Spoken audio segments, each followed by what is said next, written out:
Les grandes gueules. Tout sur les dessous de l'actu. Ici, l'actu rime avec liberté de ton sur Radio Espace. Également sur Espace TV, mesdames et messieurs, tous les soirs, vous avez accès à cette émission. Bienvenue si c'est maintenant que vous le faites. On s'intéresse à quelques réactions, évidemment, avant de continuer le débat avec notre invité ce matin, qui n'est autre que monsieur Sekou Yaya. Évidemment, avec nous dans ce studio un peu plus tard, c'est Ousmane Gawal qui va nous rejoindre dans cette émission, mesdames et messieurs, comme un air de guerre, de tranchée annoncé entre le pouvoir en place et l'UFR. Et de toute vraisemblance, fini le temps de l'idylle politique entre le parti au pouvoir et celui de l'ancien Premier ministre Sidya Touré, le président de l'UFR, qui a été accommodé donc sous toutes les coutures hier sur nos antennes par le chef de la majorité présidentielle, Amadou Damaro Camara, en l'occurrence, qui répond l'entourage de Sidya Touré, monsieur Sekou Yaya Bari, vous le voyez à l'écran, député, secrétaire exécutif de l'UFR, il répond aux questions des grandes gueules ce matin, mesdames et messieurs. Sortie musclée du président Alpha Condé, on en parle encore ce matin dans cette émission au siège du RPG Arc-en-Ciel. Dimanche, l'UFDG condamne des propos qu'elle juge graves pour la cohésion sociale et la stabilité donc politique en Guinée. Au terme d'une réunion d'urgence hier, le directoire du principal parti d'opposition en Guinée, à la suite des forces sociales de Guinée, a exigé que le procureur de la République se saisisse de cette affaire. Il faut dire que cette sortie du président Condé intervient dans un contexte social marqué par des opérations de déguerpissement dans les zones de Kapororaï et de Kipé2 qui ont provoqué le tollé dans l'opinion. Qu'est-ce qui justifie cette position de l'UFDG?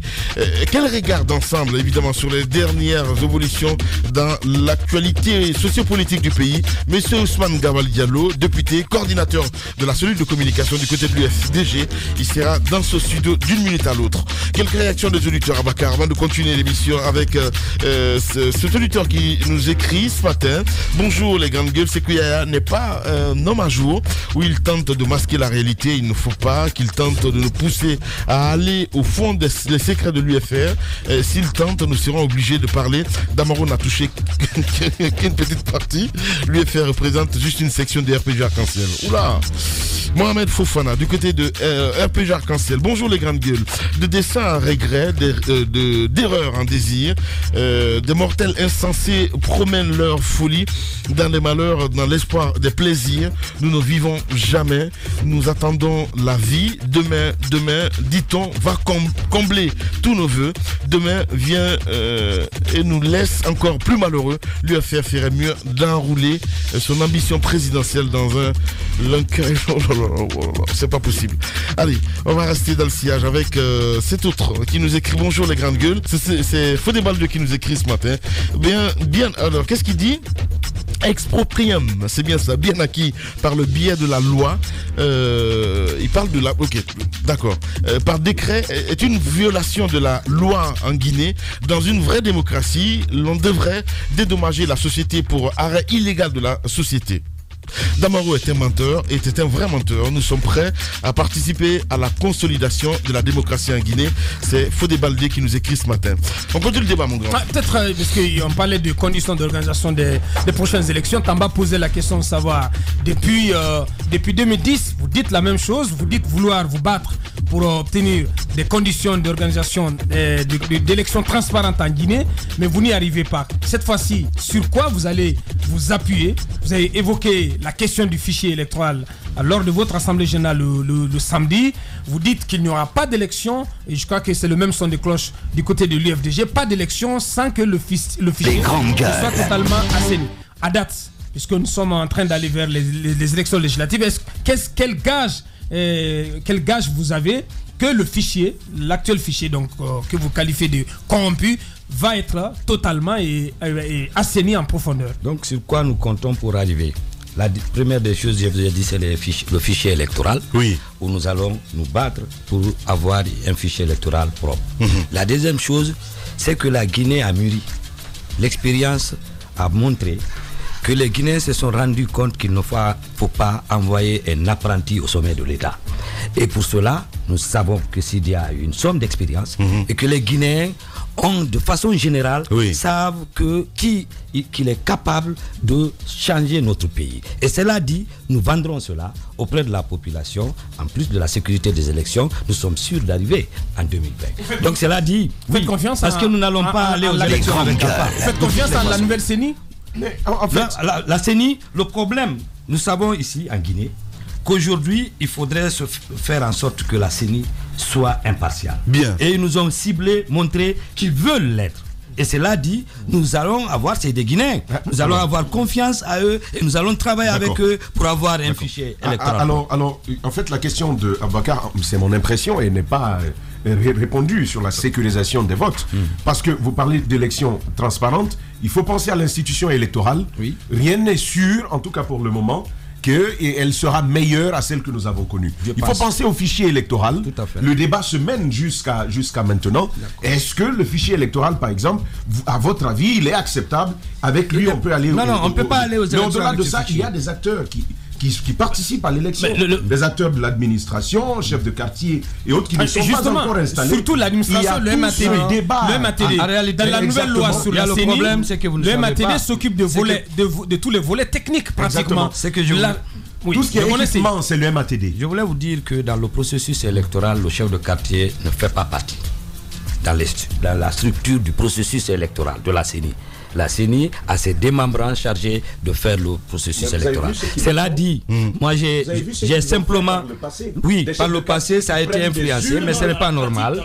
Dans la pratique, parce qu'il y a un problème, de là où on doit garder le matériel électoral. Mais ce n'est pas ça le problème. Les grandes gueules. Nous sommes dans une dynamique pour permettre à l'ensemble des acteurs politiques, notamment de l'opposition et tout ça, de se battre.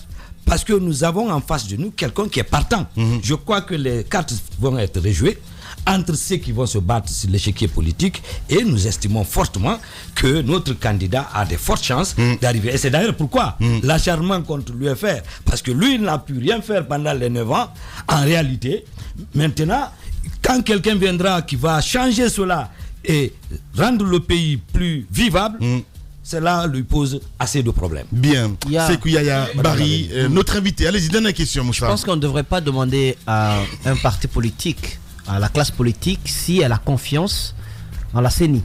Parce que la CENI est l'émanation de la classe politique, elle est à l'image de la classe politique. C'est la classe politique, la société civile, ce sont eux qui composent la CENI. Je pense qu'on ne devrait pas du tout leur poser la question, c'est leur bébé, c'est à leur image. Maintenant, ma question...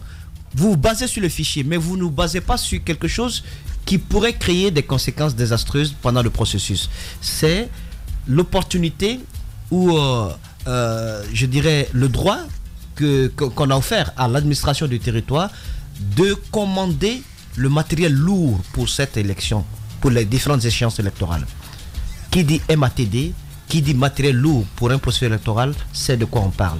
Mais vous n'en parlez pas assez, vous ne vous levez pas. Vous n'avez pas d'expertise pour vérifier, comment on appelle, que le matériel qui viendra répond aux normes, qui n'est pas du tout corrompu, que c'est pas un matériel qui est bipé d'avance, et que vous n'avez pas cette expertise.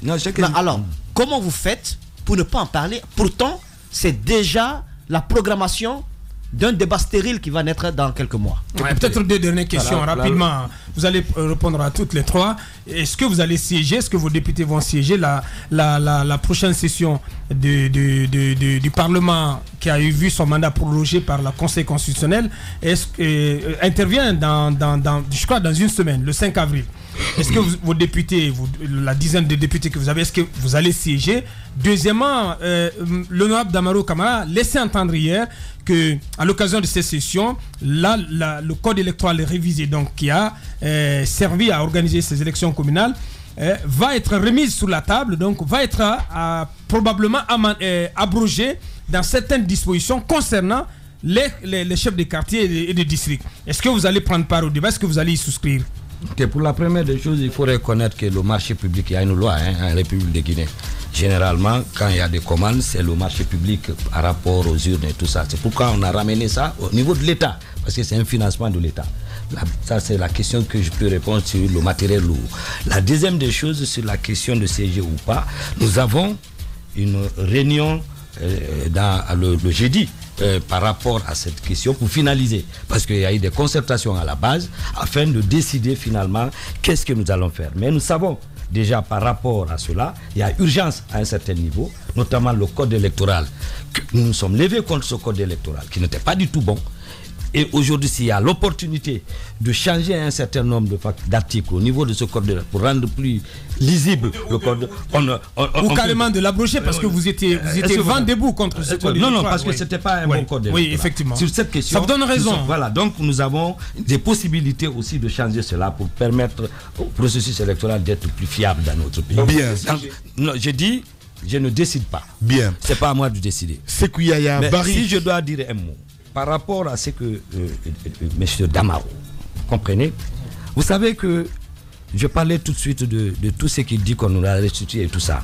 Est-ce que vous savez que pendant sa fuite en Guinée, il a été totalement et entièrement soutenu par Mamadi Diané aux États-Unis pendant tout ce temps, et c'est à lui qu'on combat les biens qu'appartiennent à ces personnes et qui ont réellement essayer d'envoyer des biens. Il se trouve que c'est Mamadi Diané aussi est proche du président. Bah oui, justement. Non. Comment ça, non? Comment ça, non? Justement, j'en venais. Non, ça glisse pas. On sait très bien. Non, ça glisse pas. La différence entre Mori Diané et Mamadi Diané. Oui, ah, ok, je comprends. Bien. Non, mais je comprends. Allez. Les grandes gueules. La minute, oui ou non? Un feu roulant de questions avec une seule réponse possible. Oui ou non? Langue de bois, s'abstenir. Langue de bois, s'abstenir. Il en a tout l'air ce matin. Hein? Langue de bois, s'abstenir. C'est qu'il y a cette rubrique, on vous pose une question, vous répondez par oui ou par non. Et derrière, vous aurez 1 minute 30 secondes, une manière de vous adresser évidemment aux militants et militantes de l'UFR ce matin. Oui ou non? Moussa Moïsila. Oui ou non, une autre collaboration avec le RPG Arc-en-Ciel est bien possible. Oui ou non? Oui, sans Alpha. Oui ou non, la top à l'UFR, ça a toujours été Baïdi Haribo. Je ne réponds pas à cette question. Ben non, si. Mais si. Et je suis libre. Oui ou non, une collaboration avec une recollaboration avec l'UFDG possible? On n'exclut pas. Oui ou non, à un moment, il y avait ce projet de destitution de Sidi Touré à la tête de l'UFR. C'est des imaginations parce que c'est impossible. Oui ou non, comme ça. Oui ou non, vous ne sentez plus Dr Din Touré, vous n'avez plus la confiance absolue en lui. Vous avez le sentiment qu'il est possible qu'il s'en aille. Oui ou non? Vous avez ce avec nous. Oui ou non, Baïdi Haribo a laissé un énorme vide au sein de l'UFR. Non. Oui ou non, vous vous préparez à voir Madame Béatrice Duponto partir? Non. Oui ou non, avec Baïdi Haribo, l'UFR est plus grand, plus fort. Sans Baïdi, l'UFR dans le petit soulier. L'UFR a été grand avant lui, l'UFR restera grand toujours. Oui ou non, ce fut une erreur de la part du ministre Tal de n'avoir pas rendu la résidence qui lui a été affectée lorsqu'il était ministre? Oui ou non, c'est une erreur qu'il paye cash? Non, c'est un contrat d'un citoyen face au patrimoine bâti public. Je vous ai écouté ici, mais ça n'a pas de sens. C'est un contrat, ce n'est pas un logement de ministre, c'est un contrat qu'il a signé avec le patrimoine bâti. Oui ou non, c'est en tant que citoyen. Oui ou non? S'il a reçu oui ou non? On est là, oui ou non là? Oui ou non, Sékou Yaya appelé à prendre part au gouvernement Condé irait très très vite. Je vous ai dit que c'est impossible. Donc c'est non. C'est non. Non. Alpha ne peut rien faire pour ce pays des hommes. Non. On vous appelle au gouvernement, oui ou non, vous irez? Non et non. Bien. Voilà.